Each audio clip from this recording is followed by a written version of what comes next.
ပြင်ရောက်လာတော့လေအိမ်ရောက်တော့ parcel လေးကိုဖွင့်ကြည့်ပြတယ်ပေါ့နော်အဲ့ဒီ parcel လေးမှာကကျွန်မကြိုမှားထားတာလေးပေါ့နော်သူကကြတော့သူ့ကိုနာမည်ပေးရတော့ internet UGSAS ပေါ့နော်အဲ့ချိုပွဲလေးပေါ့သူ့မှာ၄မျိုးပါတယ်ပေါ့နော်၄မျိုးပါတဲ့ပြင်မှာသူ့မှာအဲ့ချီယာစီလေချီယာစီကို100 gram တစ်ထုပ်ကိုလက်ဆောင်ပို့ပါတယ်သူ့အကုန်လုံးမှသူက16000 18000ပေါ့နော်10ရုပ်စည်းဆို16000တစ်ထုပ်ချင်းဆို18000ကျမယ်ပေါ့နော်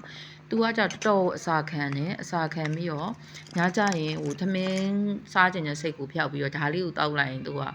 အိတ်လဲပျော်တယ်ပေါ့ကွာနောက်ပြီးတော့ဟိုမညက်ကိုလည်းအေးစီပေါ့ပေါ့ပါဖြစ်တယ်ပေါ့နော်အဲ့လိုမျိုးလေးဟိုကျမဟိုအကြံပြုတ်ပြီးတော့ကျမဒါလေးကိုပေါ့နော်ရောင်းချင်တယ်ပေါ့လေအဲ့လိုမျိုးလေးရောင်းပေးချင်တယ်ဒါညကြရင်တအားဘိုက်စားတဲ့လူတွေအတွက်ကိုအကျိုးမြတ်တော့အများကြီးရှိတယ်သူ့ကိုတောက်ရတာလဲဟိုပေါ့လို့မယ်ကြောက်ကြောခွက်ကလေးပေါ့နော် dessert ကလေးပေါ့ကွယ်အချိုလေးကိုစားရတယ်လို့လေးဖြစ်ပြီးတော့သူကဈေးနှုန်းအဖြစ်တအားတန်တယ်စိန်ကြီးဟာမှာကျမအချီယာစိတ်100 gram ဝယ်တော့ဆိုရင်9800လောက်ကျတယ်ဆိုတော့သူ့ကိုပေးရတဲ့ကျန်တဲ့15ဒုစာပေးရတဲ့ဈေးကနည်းတယ်ပေါ့နော်ဒါကျမရဲ့ logo လေးပါဒီနေ့အားတော့တချင်းလေးတော့ဆိုဖြစ်တယ်အတန်လေးတော့တိခံပြီးတော့နားထောင်ပေးကြပါဦးနော်ကျေးဇူးတင်ပါတယ်ရှင်တွေ့လာပါပဲပါဝါပဲလွန်ဆန်းခွင့်ရှိရဲ့နောက်ဆက်ရခြင်းတွေ